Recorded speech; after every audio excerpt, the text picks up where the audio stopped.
Shalom, shalom bien-aimés dans le Seigneur. Nous prions à ce que l'Éternel des armées, le Dieu des familles, le Dieu grand et redoutable puisse te bénir. Bénir aussi ta famille, tes enfants et ton épouse. Si ce n'est pas le cas, qu'il puisse bénir les projets de famille que tu as.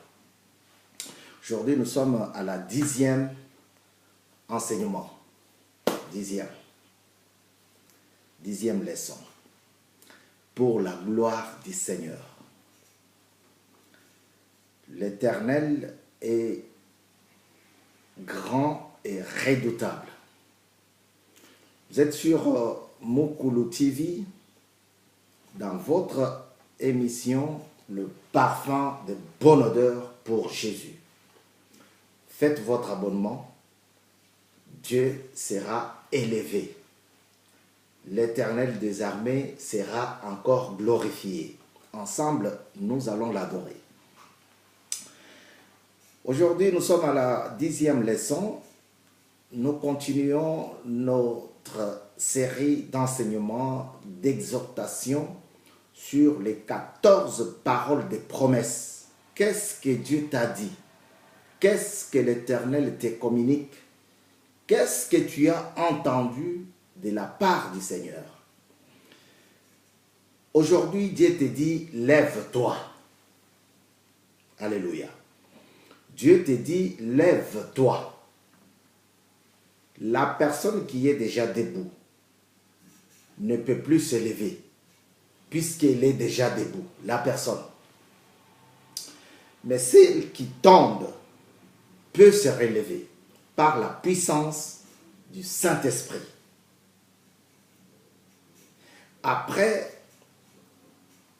que Josué soit aux commandes, après que Moïse soit parti, Josué a pris les commandes que détenait Moïse.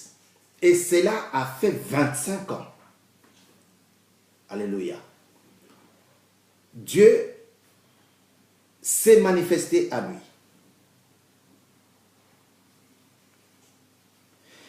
Il a parlé à Josué. Et Josué, comme secrétaire, comme un bon secrétaire, Josué ne faisait qu'écrire toutes les paroles que Dieu lui adressait. Et là-bas, comme on peut les lire, Dieu dit à Josué, lève-toi. Pourquoi il lui dit lève-toi? Parce que Josué était resté la tête baissée, la tête courbée, regrettant la situation qui lui était arrivée. Une situation désastreuse, une situation très compliquée.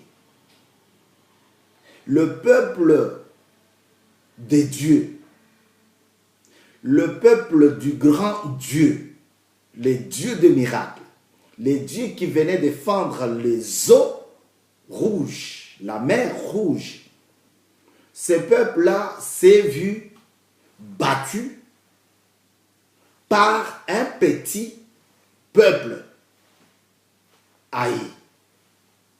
Et c'est là la raison pour laquelle Josué est resté la tête courbée. Et Dieu va lui dire, lève-toi. Alléluia. Josué chapitre 7, verset 1 à verset 13. Dieu dit à Josué, lève-toi maintenant, lève-toi. Mais je vais lire quelques versets.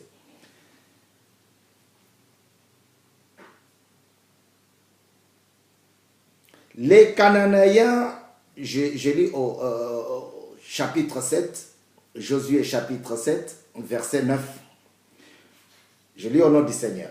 Les Cananéens et tous les habitants du pays la prendront.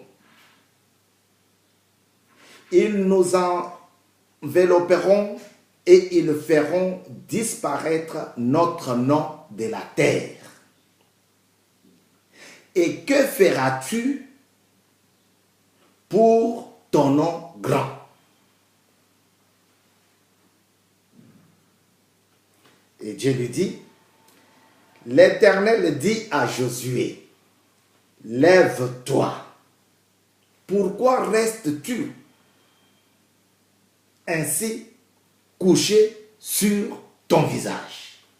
Lève-toi. Josué écrivait, quand Dieu parlait, quand Dieu donnait les paroles des promesses, quand Dieu promettait, quand Dieu parlait, quand Dieu jurait sur eux, Josué prenait note. Et un jour, Josué va rappeler à Dieu que tu nous avais dit, tu es un Dieu redoutable, un Dieu qui donne la victoire, comme nous l'avons vu dans notre 9e enseignement.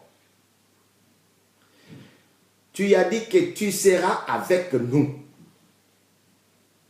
Tu as dit que tout lieu où foulera la plante de nos pieds, de notre pied, tu nous donneras en héritage.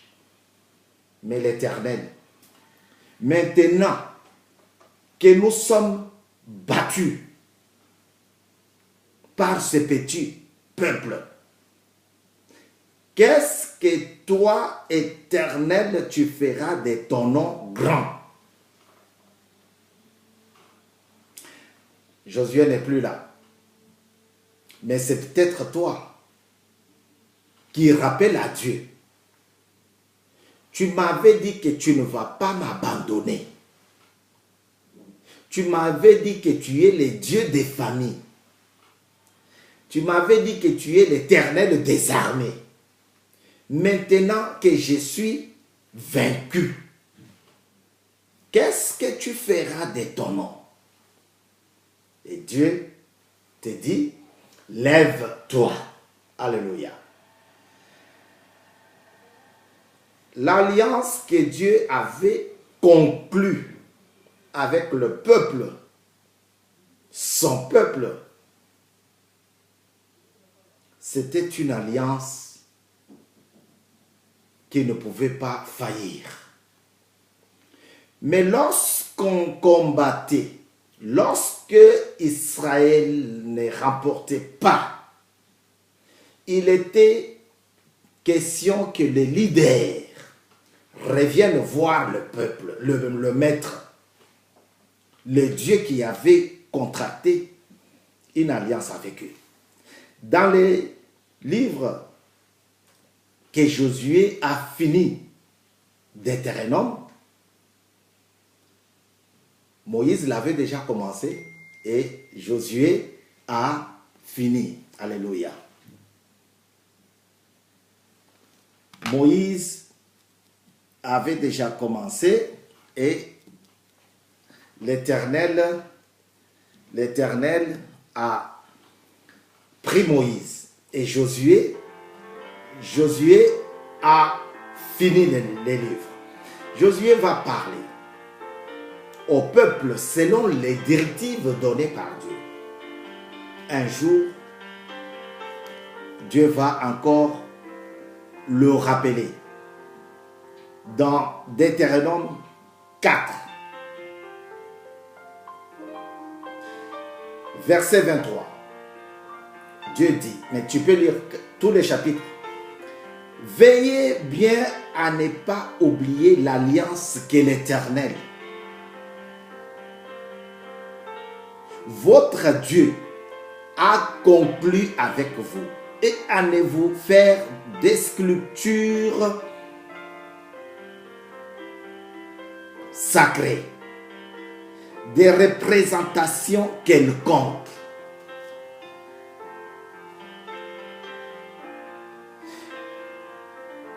Ton Dieu t'a défendu. t'a interdit. Donc ici, vous comprenez que Dieu est en train de revenir sur ce qu'il avait déjà dit à Moïse. Il commence à réexpliquer. C'est ça Deutéronome. Il commence à réexpliquer sa loi. Il dit, veille bien à des choses, de ne pas faire les choses que ton Dieu t'a défendu, t'a interdit. Des sculptures. Aujourd'hui, nous voyons l'Église qui copie le monde. Je dois faire ça parce que ça a été fait par quelqu'un de là-bas. Ça a fait beaucoup de succès. Je vais faire ça parce que on veut que l'Église, hein, tu vois, les enfants de Dieu veulent imiter le monde. Or, ça devrait être l'inverse. Afin que le monde vienne à Dieu, il faudrait que le monde imite ce qui se passe à l'Église. Je te défends de ne pas faire des sculptures sacrées, des représentations quelconques, comme nous le voyons aujourd'hui. Et lorsque tu veux parler, ah non, l'Église, Dieu ne veut pas de ça. Il y a trop de sentiments. Il y a trop de miracles fabriqués. Dieu n'a pas besoin de ça. Alléluia. Si Dieu a dit qu'on va te battre, on te battra. Maintenant, il faut que les leaders s'approchent de l'Éternel pour réveiller la mémoire, la conscience de Dieu, pour plaider avec Dieu. Plaidons ensemble. On va voir, comme Ésaïe le dit. Alors ici, Dieu se trouve devant un fait accompli. Josué lui dit, l'Éternel, si les autres ennemis à nous, Israël, entendent qu'on nous a battus, qu'est-ce que tu feras de ton nom grand? Et si on nous enlève, on nous supprime sur terre, la maladie peut être un ennemi et ça peut te déraciner, ça peut te déboulonner, ça peut t'enlever de la terre. La maladie, je ne dis pas que toutes les maladies sont d'ordre démoniaque, parce que si tu ne balayes pas la maison où tu habites, dans laquelle tu habites, tu vas tomber malade. Si tu ne te laves pas, certainement, tu seras malade. Le péché peut faire de toi un homme courbé. Lorsque tu tombes, nécessairement tu as honte. Et tu restes comme ça. C'est là que vient l'Éternel des armées. Il te dit, mets-toi debout, lève-toi. Lève-toi pourquoi? Pour que tu commences une autre marche avec moi. Pour que tu fasses ce que je te dis. Lève-toi. Un homme assis peut se lever facilement. Mais un homme debout n'a pas besoin de se lever. Alléluia. Dieu dit, lève-toi. Malgré la déception, malgré le deuil, malgré la souffrance, Dieu te dit, lève-toi. Mukulu TV a besoin de ton abonnement. Ensemble, nous allons élever l'Éternel. Lève-toi. Dieu te dit, lève-toi. Ne reste pas la tête courbée. Ne reste pas couché. Dieu te dit, lève-toi. Après cette façon d'agir qui ne conforme pas, qui n'est pas conforme à la parole de Dieu, Dieu te dit, lève-toi. S'élever, c'est pour se sanctifier. S'élever, c'est pour demander pardon à Dieu et commencer une nouvelle marche avec l'Éternel. Que Dieu te bénisse et qu'il bénisse ta maison. Lève-toi. de dire